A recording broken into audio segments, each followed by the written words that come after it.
সবাই মরে দিবে মাটি, সবাই মরে দিবে মাটি, বন্ধুর দিতে নিবে ক্ষমা, কেউ বা সে খোঁজ করিবে কোন ব্যক্তি কি তোমার। ফাঁসির মঞ্চে দাঁড়িয়ে স্ত্রীর উদ্দেশ্যে যা বলেছিলেন এরশাদ শিকদার, আমি তো জানি যে আমি সেকেন্ড, আমি তো মরেই যাব, চলে যাব, রেখে যাব সবই, আসসনিকেও সঙ্গের সাথী, সঙ্গে নিকেও যাবি, আমি মরে যাব।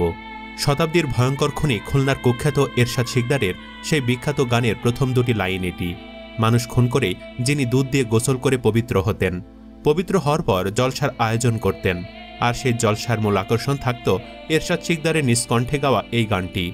পরবর্তীতে কাকতালীয়ভাবে সেই গানটির প্রতিটি লাইনের সঙ্গেই তার জীবনের শেষ মুহূর্তগুলোর মিল খুঁজে পাওয়া যায়। গ্রেপ্তারের পরপরই তার সহায় সম্পদ পরিবারের সদস্যরা যে যার মতো দখল করে নেয়। 2004 সালের 10 মে মধ্যরাতে খুলনা জেলা কারাগারে ফাঁসিতে ঝুলিয়ে তার মৃত্যুদণ্ড কার্যকরের আগে